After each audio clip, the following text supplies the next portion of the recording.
සියලු දෙනා මගේ YouTube channel එකට සාදරයෙන් පිළිගන්නවා. අද මම මේ වීඩියෝ එක ගෙනල්ලා දෙන්නේ මේ වෙද්දි 2025 වරහන් 2026 සාමාන්‍ය පෙළ විභාගයට දාලා සිංහල පේපර් එක පැහැදිලිව ඉවරයි. ඔයගොල්ලන්ට සිංහල පේපර් එක ලබා දෙන්න තමයි මේ වීඩියෝ එකෙන් ගෙනල්ලා තියෙන්නේ. මේ විදිහට ඔයගොල්ලන්ට බලා ගන්න පුළුවන් මම මේකට අදාළ PDF එක ඔයගොල්ලන්ට පෙන්නන්න.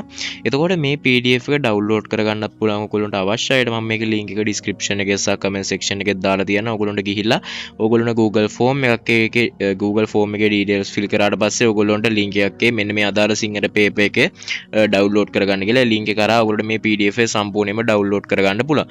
දැන් මම ඔයගොල්ලන්ට පෙන්නන්නම් සම්පූර්ණයෙන්ම මේ PDF එක පල්ලෙහාට ගෙනහිල්ලා මේ සම්පූර්ණ පේපර් එක මෙතන තියෙනවා. එතකොට මේ වෙද්දි සාමාන්‍ය පෙළ ලියලා ආපු කෙනෙක් ගැතේ නම් මේ පේපර් තියෙනවා සහ ඊළඟට තව ඉදිරි වර්ෂවල විභාගයට මුහුණ දෙන්න ඉන්න කෙනෙක්ට නම් අනිවාර්යෙන් මේ PDF එක වැදගත්. එතකොට ඔයගොල්ලන්ට මේ PDF එකේ තියෙන ප්‍රශ්න try කරලා බලන්න පුළුවන්. දැන් අපි යන් second part එකට මේ විදිහට තමයි දෙවෙනි ප්‍රශ්න පත්‍රය බලා ගන්න පුළුවන් ඉන්නේ. එතකොට MCQ පේපර් එකේ ඔයගොල්ලෝ දකින්න විදිහට සමහර ප්‍රශ්න වලින් ලකුණු වෙලා තිබ්බා. අදාළ උත්තරේ. එතකොට මේ පිළිතුරු සමහර හරිද දන්නේ නැව චෙක් කරලා නැහැ තාම. මේ මට හම්බෙච්ච පේපර් එකකින් තමයි ඔයගොල්ලන්ට PDF එක විදිහට කන්වර්ට් කරලා දාන්නේ. මේ විදිහට බලා ගන්න පුළුවන් සම්පූර්ණ පේපර් එක. දැන් මෙතන මේ විදිහට මෙතන ප්‍රශ්න මෙන්න මෙතන තියෙන ප්‍රශ්නේ කලින් එන්න ඕනේ PDF එක හදද්දී එක වෙනස් වෙලා තියෙන ගැටලුවක් ගන්න එපා. සම්පූර්ණ ප්‍රශ්න ටික මෙතන අන්තර්ගත වෙලා තියෙනවා. අපි දැන් පල්ලෙහාට දැන් මේකේ සිංහල භාෂාවේ සාහිත්‍ය කොටසට යමු. මේ විදිහට ගියාට පස්සේ